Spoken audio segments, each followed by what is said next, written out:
옆에 있는 분들과 이렇게 인사하겠습니다. 나 때문입니다. 내가 잘하겠습니다. 그냥 영문도 모르고 그냥 나 때문입니다 하려니까 좀 어색하실 텐데, 또 부부가 앉아 계시다면 더 좋을 것 같아요. 나 때문입니다. 내가 잘하겠습니다. 오늘 나 때문입니다 라는 제목으로 하나님 말씀 증거하겠습니다. 세상 모든 이치가 다 그렇듯 인과관계의 법칙이 다 작용하고 있지 않습니까? 콩 심은 데에 콩 나고 팥 심은 데에 팥 나고요. 또 아니 땐 굴뚝에 연기 날까? 그러니까 어떤 결과가 생겼을 때는 반드시 무슨 원인이 있기 때문에 그 결과가 생겼다라는 거죠. 저절로 되는 일이 아니라 원인이 있기 때문에 어떤 결과가 생기게 되더라는 것입니다. 그런데 세상 원리만 그런 게 아니라 우리가 살아가는 영적인 삶의 원리도 하나님의 인과관계의 법칙이 존재하고 있다는 거예요. 오늘 말씀도 보시게 되면 사사기 6장에서도 굉장히 중요한 하나님의 인과관계의 법칙이 등장하게 되는데 7절과 8절 말씀을 같이 한번 보겠습니다. 함께 읽습니다. 시작. 이스라엘 자손이 미디안으로 말미암아 여호와께 부르짖었으므로 여호와께서 이스라엘 자손에게 한 선지자를 보내시니, 인과관계의 원인을 봤을 때 여기서 원인에 해당되는 게 뭘 것 같으세요? 원인에 해당되는 거? 이스라엘 자손이 여호와께 부르짖었으므로, 그래서 어떤 일이 발생했죠? 한 선지자를 하나님께서 보내셨어요. 한 선지자를 보내셨습니다. 어떤 원인이 있어서 부르짖었기 때문에 하나님께서 한 선지자를 보내시는 결과가 생겼어요. 저는 이 말씀을 묵상하면서 문득 우리가 잘 알고 있는 갈라디아서 6장 7절 말씀이 생각이 났습니다. 이것도 제가 한번 읽어드려 보겠습니다. 스스로 속이지 말라. 하나님은 업신여김을 당하지 아니하시나니 사람이 무엇으로 심든지 그대로 거두리라. 이전 성경 말씀으로는 하나님이 경홀히 여김을 받지 아니하시나니 이렇게 되어 있죠. 이 인과관계의 법칙이요, 사사기 6장에 그대로 적용이 되어 있는 거예요. 이 법칙은 우리의 삶에도 그대로 적용이 되게 되는데, 이어서 갈라디아서 6장 8절과 9절 말씀을 보니까 이렇게 기록됩니다. 이번엔 같이 한번 읽어보겠습니다. 시작. 자기의 육체를 위하여 심는 자는 육체로부터 썩어질 것을 거두고 성령을 위하여 심는 자는 성령으로부터 영생을 거두리라. 우리가 선을 행하되 낙심하지 말지니 포기하지 아니하면 때가 이름에 거두리라. 아멘. 하나님은 영적인 하나님의 인과관계의 법칙을 우리의 삶에 그대로 적용시켜 주시는 분이세요. 굉장히 단순한 원리입니다. 콩 심은 데 콩 나고요, 팥 심은 데 팥 나고요. 육신의 일을 심는 자는 어떤 결과를 맺는다고요? 육신의 열매를 맺고요. 하나님 나라와 그의 영광을 위해서 하나님 나라의 열매를 심은 사람들은 하나님 나라의 꽃들을 거두게 될 거예요. 굉장히 단순한 원리인데 우리가 이것들을 자주 놓치게 된다는 거죠. 선한 것을 심으면 선한 열매를 맺게 됩니다. 그런데 우리는 왜 다른 사람에게 선을 베푸는데도 불구하고 가끔 그럴 때 있지 않으십니까? 내가 선을 행함에도 불구하고 다른 사람이 나에게 악으로 되갚을 때, 이런 적을 경험한 적 있지 않으세요? 우리가 선을 행하다가 혹은 하나님 나라의 일을 하다가 하나님 나라의 영광과 교회를 위해서, 하나님 나라를 위해서, 그의 영광을 위해서 무엇인가 하다가 어려움을 당하는 경우가 있다면 그것은 하나님께서 선을 열매로 주지 않아서 그러신 것이 아니라 오늘 말씀을 보니까 포기하지 아니하면 때가 이름에 거두리라. 때가 이루지 않았기 때문에 아직 못 거두고 있는 것이지, 우리가 선을 심어서 악을 열매로 거두는 법은 영적인 법칙에는 없습니다. 선을 심으면 선을 거두게 되고 육신의 일을 도모하면 육신의 열매만 거두게 되고요. 또 하나님 나라의 일들을 도모하면 하나님 나라의 열매가 우리 삶 가운데 맺히게 되는 하나님 나라의 인과관계의 법칙을 꼭 기억할 수 있게 되길 바랍니다. 반드시 기억해야 될 것은 우리가 선을 심으면요, 하나님 나라를 위해서 심으면 하나님께서는 인과관계의 법칙을 따라서, 영적인 인과관계의 법칙을 따라서 그 열매를 반드시 거두게 하실 것입니다. 약속의 말씀이에요. 단순한 논리를 우리가 꼭 기억했으면 좋겠습니다. 혹시나 우리가 신앙생활하다가 낙심하신 분 계십니까? 아, 내가 해봤는데도 안 되네? 내가 하나님 나라를 위해서 열심을 다했는데도 안 되네? 선을 심었는데도 안 되네? 안 되는 것이 아니라 아직 때가 이르지 않았습니다. 그러니 하나님께서 반드시 거두시게 해주시겠다 하는 약속의 말씀을 믿으시고 그의 나라와 영광을 위해서 또 선을 심을 수 있게 되기를 소망합니다. 우리가 선을 행하면서 하나님께 부르짖으면 하나님께서 반드시 응답해 주시는데, 그 응답이 우리에게 체험되는 거는 왜 이렇게 적을까요? 하나님께서 분명히 말씀해 주셨잖아요. 선을 심으면은 반드시 우리에게 응답해 주시는데 그 응답이 왜 이렇게 우리는 적게 체감되는 것 같을까요? 아, 내가 기도해 봤는데 하나님께 기도했는데 응답이 안 되는 것 같아. 내가 이거 갖고 몇 년을 기도했는 줄 알아? 1년 기도했고 2년 기도했고 3년 기도했는데 응답이 안 되는 것 같아. 이런 실망스러운 반응이 왜 이렇게 많은 줄 아십니까? 이거는 하나님의 응답이요, 내가 상상했던 방법, 내가 예상했던 방법과 다른 방식으로 응답이 오는 경우가 많기 때문에 그래요. 하나님께서 응답을 안 해주신 게 아니라요, 하나님께서 우리의 기도를 들으시고 무시하신 게 아니라 우리의 생각과 다른 방식으로 하나님께서 응답하시는 경우가 많기 때문에 우리가 느꼈을 때는 아, 하나님이 응답 안 해주시는 것 같은데, 이렇게 느낄 때가 많더라는 거죠. 다시 사사기 말씀으로 한번 돌아와 보실까요? 이스라엘 사람들이 지금 어떤 상황이었냐면 미디안과 아말렉과 동방 사람들 그 연합군에 의해서 침략을 당하는 상황이잖아요. 이 파종할 때만 되면요, 이스라엘 사람들이 추수해 놓은 그 모든 것들을 다 뺏기는 상황인 거예요. 자기의 생명이 지금 위태롭게 됐어요. 이스라엘 사람들이요, 어떤 것을 기도 제목으로 삼았을 것 같으세요? 말씀에 정확히 기록은 되어 있지 않지만 심정적으로, 만약에 지금 우리나라가 중국이나 일본이나 세계 열강들에 의해서 수탈당하고 우리가 추수한 모든 것들을 다 뺏기고 내 생명이 위태롭게 되는 상황이라면 어떤 걸 기도 제목으로 삼을 것 같으세요? 아, 대단한 지도자 한 명 나왔으면 좋겠다. 정말 용맹한 장수가 나왔으면 좋겠고 힘센 군사가 나왔으면 좋겠다. 우리가 이것을 기도 제목으로 삼지 않겠습니까? 아마 자기들에게 지금 필요한 양식을 구했을 거예요. 다 뺏겼으니까 우리가 먹고 살 수 있도록 양식을 좀 주셨으면 좋겠습니다. 아니면 미디안과 아말렉과 동방 사람들 연합군을 무찌를 수 있도록 강한 군대와 지략가나 훌륭한 장수를 우리에게 좀 보내줬으면 좋겠습니다. 이렇게 기도 제목으로 삼았을 것 같아요. 말씀에는 안 나오지만요. 그런데 하나님께서는요, 전혀 예상 밖의 인물을요, 그들의 부르짖음에 대해서 응답으로 주십니다. 7절 8절 말씀 다시 한번 화면 보시고 읽겠습니다. 시작. 이스라엘 자손이 미디안으로 말미암아 여호와께 부르짖었으므로 여호와께서 이스라엘 자손에게 한 선지자를 보내시니, 한 선지자를 보내시니, 이름도 안 나와 있어요. 그저 한 선지자예요. 하나님은 이스라엘 사람들이 부르짖는데 그 부르짖음에 대해서 전혀 뜻밖의 인물인 한 선지자, 이름도 나와 있지 않고요, 그저 무명의 한 선지자를 보내십니다. 잘 알려지지 않은 무명의 선지자예요. 그래서 아마 이스라엘 사람들 중에는요, 한 선지자가 와서 그들에게 하나님의 말씀을 대언했을 때 이게 하나님의 응답이다 이렇게 생각했던 사람은 아마 없을 거예요. 그들과 예상했던 것과 전혀 다른 방식으로 하나님께서 응답해 주셨기 때문이죠. 강력한 장수와 강력한 군사를 원했던 사람들에게는 하나님께서 이 무명의 선지자를 기도응답으로 주셔도 기도응답으로 느껴지지 않았겠지만 영안의 눈을 열고 바라보면 이게 하나님의 기도응답이라는 거예요. 우리의 간구도 마찬가지죠. 우리가 하나님 앞에 기도하면 우리의 간구의 많은 경우요, 하나님께서는 우리의 예상과는 전혀 다른 방법으로 역사하시고 응답해 주십니다. 그래서 우리가 영안을 열고 하나님의 응답하시는 것을 바라보지 않으면, 아, 우리가 기도하는데도 하나님께서 응답해 주시지 않네? 영안을 열고 하나님의 기도 응답하시는 것을 바라보지 않으면 하나님께서 응답하시지 않는다고 생각할 때가 많은 거죠. 그렇다면 왜 하나님께서는 이스라엘 사람들의 이런 상황 가운데서 힘센 장수와 강력한 군사를 보내주시지 않고 기도 응답인지도 잘 모르겠는 이 무명의 선지자를 보내주셨을까? 지금 하나님의 관점으로는요, 이스라엘 백성들이 먼저 해야 될 일이 있다라는 거예요.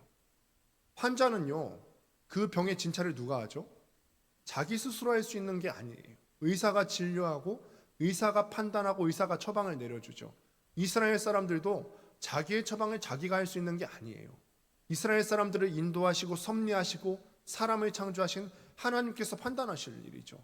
하나님께서 보셨을 때 이스라엘 사람들에게 정말 문제는 무엇이냐면 외부의 적들, 아말렉과 동방 사람들, 미디안 사람들, 이런 외부의 적들이 문제가 아니라 이스라엘 너희에게 문제가 있다라는 거예요. 내부의 적을 먼저 해결해야 되는 거죠. 지난주에 말씀을 드렸다시피 지금 이스라엘 사람들이 고난받고 미디안 사람들의 침략을 받는 이유는 미디안 사람 때문이 아니에요.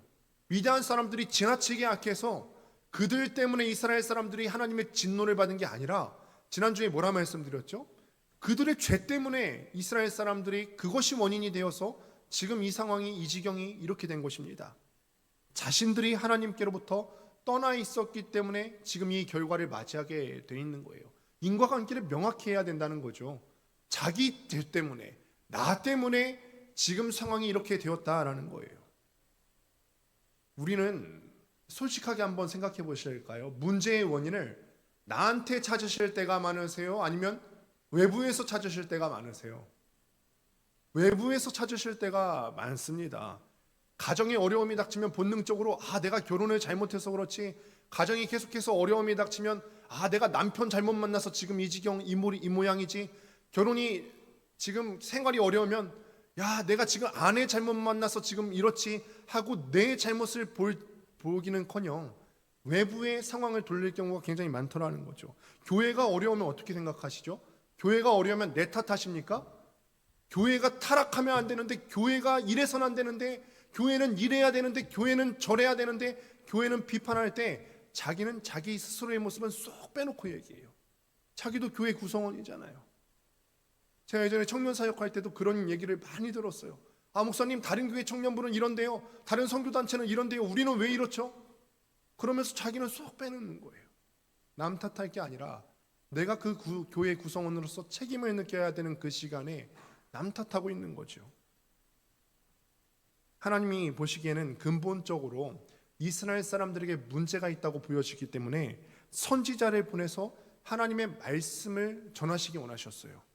우리는 어떤 문제가 닥쳤든지 간에 외부에서 그 문제의 원인을 찾기보다 자기 자신의 모습을 먼저 살펴봐야 될 줄로 압니다. 여러분, 지금 잠깐 시간을 드려볼게요. 3초 드려볼게요. 가장 미운 사람, 관계가 어려운 사람 생각해 보세요. 1, 2, 3. 이렇게 짧게 드려도 충분해요. 왜냐면요, 미운 사람은 순간 떠오르거든요. 3초가 지났는데도 떠오르지 않으면 미운 사람이 없는 거예요. 미운 사람 떠올리셨죠? 그런데 한번 생각해 보십시오. 나랑 관계가 불편한 그 사람, 그 미운 사람, 관계가 이 지경까지 된 거는요, 그 사람 때문이 아니에요. 나 때문이에요. 설령 그 사람 잘못이 있더라도요, 설령 그 사람 잘못이 있더라도 하나님께서는 우리에게 바라시는 것은 남 탓이 아니라 자기 점검을 하기를 바라시는 거죠. 내가 더 너그러웠어야 되는데, 내가 더 용납할 수 있어야 되는데, 내가 더 받아들일 수 있어야 되는데, 하나님께서 우리에게 원하시는 것은 자기 점검인 줄로 압니다. 하나님께서 이렇게 한 무명의 선지자를 통해서 하시고 싶었던 말씀이 있으셨는데, 7절과 8절 말씀을 같이 한번 보도록 하겠습니다. 시작. 이스라엘 자손이 미디안으로 말미암아 여호와께 부르짖었으므로 여호와께서 이스라엘 자손에게 한 선지자를 보내시니 그가 그들에게 이르되 여호와께서 이같이 말씀하시기를. 하나님께서는 이스라엘 사람들에게 말씀을 들려주기를 원하셨어요. 말씀을. 하나님 생각으로는 이스라엘 사람들에게 정말 필요한 게 강한 군대 보내는 것 아니고요, 강한 장수 보내는 거 아니고, 이스라엘 백성 안에 있는 하나님의 말씀이 다시 살아나는 게 먼저였어요. 하나님께서 이 무명의 선지자를 통해서 이스라엘 사람들에게 전하고자 하셨던 메시지는 현실의 장벽 앞에 두려워 떨고 있는 너희 스스로의 모습을 보라는 거예요. 지금 현실의 장벽 앞에 두려워서 벌벌 떨고 있는 너희의 모습을 한번 좀 봐라. 그러면서 우리가 이렇게 현실의 장벽 앞에 두려워 떨고 있는 원인에 대해서 두 가지 이유를 말씀하십니다. 먼저 첫 번째로는 이스라엘 사람들이 현실의 장벽 앞에 두려워 떠는 첫 번째 이유는 과거에 하나님께서 주신 은혜를 망각했기 때문이에요. 10절을 보면 하나님께서 아모리 사람의 땅의 신들을 두려워하지 말라라고 말씀하시는데, 이 10절 아모리 사람의 땅의 신들을 두려워하지 말라라고 하는 말씀 이전에 어떤 말씀이 기록되어 있는지를 한번 보실까요? 8절과 9절 말씀을 보니까 이스라엘의 하나님, 내가 너희를 애굽에서 인도하여 내며 너희를 그 종되었던 집에서 나오게 하여 애굽 사람의 손과 너희를 학대하는 모든 자의 손에서 너희를 건져내고 그들을 너희 앞에서 쫓아내고 그 땅을 너희에게 주었으며. 이스라엘 백성들이 애굽에서 종살이하면서 고통받고 부르짖을 때 하나님께서 그들을 구원하고 어떻게 도와주셨는지를 쭉 열거하고 계시는 거예요. 그러면서 하시는 말씀이 내가 이렇게 너희를 구원하고 내가 이렇게 너희를 도와준 너희의 하나님 여호와이니라 라고 말씀하세요. 이 말씀이 무슨 뜻입니까? 얘들아, 내가 과거에 너희를 구원한 하나님인데, 내가 너희들을 구원한 내가 너희의 하나님인데 왜 그 하나님을 망각하고 지금 이방 사람의 땅의 신들 앞에서 두려워 떨고 있느냐, 이 말을 말씀하시는 거죠. 과거의 은혜를 한번 생각해봐. 그 은혜를 망각했기 때문에 지금 너희가 이 땅의 신들 앞에서 두려워 떨고 있는 거 아니야? 그런데 여기서 이스라엘 사람들은 왜 그렇게 크신 하나님의 은혜를 잊게 되었을까? 10절 말씀을 보니까 너희가 거주하는 아모리 사람의 땅의 신들을 두려워하지 말라 하였으니, 이 두려워한다라고 하는 말은 두려워하다, 경외하다라는 뜻이 있는데 여기서 파생된 말로 복종하다, 섬기다라고 하는 말이 있어요. 복종하다, 섬기다. 아모리 사람의 신들을 섬기지 말라. 아모리 사람의 신들을 복종하지 말라. 지금 이스라엘 사람들이 왜 이렇게 과거에 주신 하나님의 은혜를 망각하게 되었을까? 현실의 벽이 너무 높은 거예요. 현실의 멍해가, 그들에게 닥친 현실의 멍해가 너무 크게 느껴져서 이게 그들의 신이 되어버린 거죠. 왜 그런 경우가 있지 않습니까? 예전에 어렸을 적부터 경제적으로 굉장히 어렵게 자라면서 돈돈거리며 사는 사람은 뭐가 그의 우상이 되기 쉽죠? 돈이 그의 우상이 되기 쉬워요. 내가 매일 돈돈거리면서, 내 부모가 돈돈거리면서 그렇게 그런 모습을 보면서 자란 자녀들은 돈이 그들의 우상이 되기가 쉽다라는 거죠. 저도 우리가 사는 삶의 멍해가 무겁다는 것을 잘 알고 있습니다. 이 땅을 산다는 것 자체가 부담이고 또 멍해같이 느껴질 때가 많죠.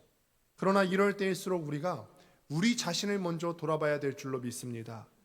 우리도 이스라엘 사람처럼 하나님이 금하신 것을 섬기고 있는 것은 아닌지, 그래서 현실의 벽은 크게 보이고 여기에 비해서 하나님께서 과거에 나에게 베풀어 주셨던 그 은혜를 현실의 벽에 가로막혀서 그 은혜를 잊고 살았던 것은 아닌지 우리가 돌아보셔야 될 줄로 압니다.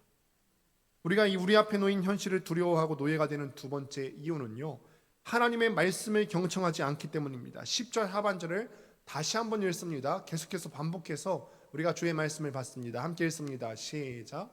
너희가 거주하는 아모리 사람의 땅의 신들을 두려워하지 말라 하였으나 너희가 내 목소리를 듣지 아니하였느니라 하셨다 하니라. 아멘. 여기서 이스라엘 사람들의 가장 큰 문제는 하나님의 말씀을 듣지 않았다는 거예요. 하나님의 말씀을 듣지 않아요. 왜 하나님의 말씀이 들리지 않았죠? 방금 전에 얘기한 것과 같이 현실의 벽이 너무 큰 거예요. 지금 당장 아모리 사람이 쳐들어와서요, 내 거 다 뺏기고요, 내 목숨이 경각에 처해 있는데 눈에 보이지 않는 하나님 대체 어디 계시지? 눈에 보이지 않는 하나님을 찾기보다는 아모리 사람만 보이는 거예요. 너무 무서우니까요. 당장 현실에 사로잡히면 하나님의 말씀이 잘 들리지 않는 경우가 많이 있죠. 적들이 식량을 약탈해 가고요, 자신의 목숨을 위협하고 있는 이 상황이 너무 커 보이면요, 이 상황에만 우리가 몰두하고 있는 그 나머지 하나님의 음성이 들리지 않게 되더라는 거예요. 우리도 한번 생각해 보십시오. 우리도 현실의 문제가 지나치게 커서 여기에 몰두하다 보면 예배 시간에 와서 무슨 생각하십니까? 그거 생각하시잖아요. 내 현실을 가로막고 있는 그 엄청난 벽을요, 심지어 하나님 앞에 예배 드리러 온 그 순간에도 그 벽을 생각하고 있어요. 교회에 와서도 말씀이 귀에 들어오지 않죠. 설교 시간 내내, 기도 시간 내내 사로잡혀서 그 현실의 벽만 생각하고 있는 거예요. 막 생각하는 게 많잖아요. 야, 이번 달 카드값 나가야 될 게 얼만데, 이번 달 생활비가 좀 지출이 많이 된 것 같은데, 내 노후는 어떻게 하면 좋지? 내일 당장 면접이 잡혔는데 그거 어떻게 하면 좋지? 애들 때문에 속상한데 어떻게 키워야 되지? 도무지 하나님 앞에 집중하지 못하게 만드는 현실의 벽이 우리를 사로잡을 때가 굉장히 많이 있는데 이걸 끊어내야 될 줄로 믿습니다. 이런 걱정들에 몰두하다 보니까 하나님께서 계속 말씀하시거든요. 내가 너와 함께 하겠다. 내가 너를 지켜줄 것이고 선을 심으면 선을 심은 대로 거둘 것이다. 하나님이 계속 약속의 말씀을 주시는데도 현실의 벽에 내 시선이 사로잡혀 있으니까 이 말씀이 들리지가 않는 거예요. 그러니까 그 말씀을 순종할 수가 없게 되는 거죠. 우리가 우리의 약함만 생각하다 보면 하나님의 능력이 우리의 귀에 들어오지 않는 법입니다. 우리의 약함을 바라보지 마시고 하나님의 전능하심을 바라볼 수 있는 영적인 눈이 열려질 수 있게 되기를 바랍니다. 또한 하나님의 말씀이 들리기는 해도 순종하지 않을 때 우리는 고난과 두려움에 빠집니다. 즉 이스라엘 사람들이 두려워할 수밖에 없었던 그 이유는 현실의 암담한 상황에 빠진 나머지 하나님의 말씀이 들리지 않았을 뿐만 아니라 듣기는 해도 순종하지 않았기 때문에 그렇습니다. 우리의 경우를 한번 생각하면서 대답 한번 속으로 해보실까요? 왜 하나님의 말씀이 들려도 순종하지 않으시는 거죠? 왜 하나님의 말씀이 날마다 선포되고요, 매 주일마다 선포되고 새벽 강단에서 선포되고 수요 강단에서 선포되는데 왜 그 하나님의 말씀이 들려도 순종하지 못하십니까? 하나님의 말씀의 능력이 얼마나 대단한지 삶에서 한 번도 체험해보지 못한 사람들은 이 말씀을 순종할 수 없어요. 그런데 한 번이라도 하나님의 말씀의 능력을 경험한 사람은 하나님의 말씀에 담대하게 순종할 수 있는 능력을 얻게 되죠. 출애굽기 9장 말씀을 보면 재미있는 기사가 하나 나오게 됩니다. 출애굽 직전에 10가지 재앙이 바로를 압박하는 장면이 나오게 되는데 7번째 재앙을 앞두고 우박 재앙에 대한 말씀을 한번 보도록 하겠습니다. 우박 재앙을 앞두고 바로의 신하들의 태도가 두 가지로 나뉘는 것을 우리가 보게 됩니다. 출애굽기 9장 20절과 21절 함께 읽습니다. 시작. 바로의 신하 중에 여호와의 말씀을 두려워하는 자들은 그 종들과 가축을 집으로 피하여 들였으나 여호와의 말씀을 마음에 두지 아니하는 사람은 그의 종들과 가축을 들에 그대로 두었더라. 아멘. 여기서 두려워하다, 아까 우리가 그 뜻을 살펴봤죠.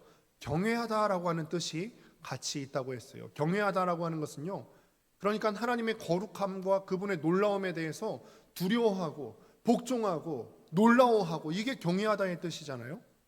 그런데 하나님을 안 믿는 바로의 신하 중에서 하나님을 경외하는 사람이 있었다는 거예요. 이게 어떻게 가능하죠? 하나님을 안 믿는 바로의 신하들이 어떻게 하나님을 경외할 수가 있었던 거죠? 지금 이 우박 재앙이 몇 번째 재앙이라고 했어요? 7번째 재앙이에요. 바로의 신하들이 보니까 알겠는 거죠. 이 우박 재앙 이전에도 6번째 재앙이 이미 지나갔고 6번째 재앙이 이루어진 것으로 봤을 때 이번에도 하나님의 말씀은 이루어질 거다.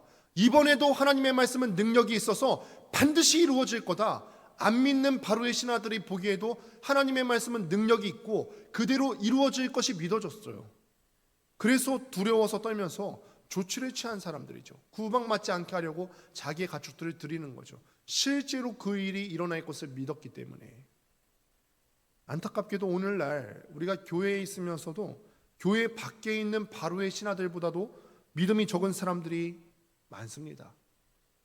그 이유는 무엇이냐면 하나님의 일하심을 경험해 본 적이 없기 때문에 그래요. 주문처럼 기도는 하는데요, 습관처럼 기도의 시간에 나와서 기도는 하는데 이 기도의 응답이 되어질까 자신이 없어요. 하나님의 말씀이 살아있고 활력이 있어 좌우의 날선 어떤 것보다도 예리하다, 하나님께서 말씀에 대해서 이렇게 증언하고 계심에도 불구하고 이 말씀에 대한 확신이 없어서 기도하면서도 응답에 대한 소망이 없이 중언부언하고 있을 때가 굉장히 많더라는 거죠. 바라기는 오늘 기도할 때는 하나님의 말씀이 내 삶 가운데 반드시 이루어질 것입니다. 우리가 선한 것을 심으면 선한 대로 하나님께서 응답해 주실 것입니다. 응답하시는 하나님의 말씀의 능력을 믿고 기도했으면 좋겠습니다. 하나님이 말씀하시면 이루어집니다. 하나님이 작정하시면 이루어집니다. 하나님이 뜻하시면 우리에게 기도의 응답을 주실 줄로 믿습니다. 그 말씀의 능력을 믿고 우리도 하나님을 경외할 수 있게 되기를 바랍니다. 우리가 다 하나님을 경외하는 사람이 돼야 됩니다. 아멘이십니까? 경외하는 사람이 되셔야 돼요. 누가 강요해서 되는 게 아니에요. 너 경외해야 돼, 세뇌시키듯이 해서 되는 게 아니에요. 한 가지 방법으로만 가능합니다. 하나님의 말씀이 이루어지는 것을 체험했을 때. 그러니 계속해서 우리가 하나님의 말씀을 붙들고 이 말씀이 내 삶 가운데 체험되도록 성령 하나님께서 역사하여 주옵소서 끝까지 붙들고 기도하셔야 되는 거죠. 우리를 괴롭히고 있는 하나님께서 우리를 괴롭히고 있는 미디안 족속을 가만히 내버려 두지 않으십니다. 우리를 두렵게 만드는 현실의 복을 하나님께서 무너뜨리실 거예요. 그러나 하나님께서는요, 우리에게 있는 그 현실의 벽을 무너뜨리기에 앞서서 우리가 자신을 점검하고 돌이켜서 회개하기를 원하세요. 나 먼저 바라보기를 원하세요. 외부의 적이 아니라 내 안에서 먼저 문제의 원인을 찾기를 원하십니다. 지금 우리 세상 가운데서는 이런 것들이 흔하잖아요. 모든 게 당신 탓이야, 나 빼고 다른 게 다 잘못이야, 당신 탓이야 이라고 말하고 있는 이 세상의 소리 가운데서, 불평과 원망의 소리가 가득한 이 시대 가운데서 우리는 이렇게 고백할 수 있었으면 좋겠어요. 내 탓입니다, 내 잘못입니다, 내 불신앙 때문입니다 라고 말하면서 회개하며 나아갈 수 있게 되기를 소망합니다. 말씀을 맺습니다. 이스라엘 지금 아말렉이라고 하는 거대한 벽을 마주하고 있습니다. 그러나 하나님께서는요, 이 현실의 벽을 마주하고 있는 이스라엘 사람들에게 힘센 군대와 탁월한 지략과 장수를 보내주시는 것이 아니라 무명의 선지자를 보내서 말씀을 통해서 그들 스스로가 먼저 돌아볼 수 있게 되기를 원하고 계세요. 우리에게도 하나님께서는요, 소망을 품고 계십니다. 하나님은 위대하신 분이시고, 하나님께서는 우리가 기도할 때 우리의 문제를 해결하시고 기도의 응답을 주시는 하나님이신 줄을 믿습니다. 그러나 그 전에 우리의 현실의 벽을 무너뜨리시기에 앞서서 우리 안에 있는 더러운 죄의 문제를 해결하기를 원하세요. 우리 안에 있는 그 결과에 대한 원인을 해결하기를 원하시고 치우시기를 원하고 계신다는 거예요. 우리 안에 불신앙의 문제가 있습니까? 하나님의 말씀을 체험하지 못한 데서 오는 불신앙의 문제가 있습니까? 이 시간에 우리가 스스로를 먼저 점검하시고 돌아보셔서 내 안에 있는 불신앙의 문제를 치우시고 내 안에 있는 죄의 문제를 치우시고, 그래서 하나님께서 내 현실의 벽을 무너뜨리시도록 그렇게 역사하실 수 있는 기도의 시간이 될 수 있게 되기를 간절히 소망합니다. 기도하겠습니다. 하나님,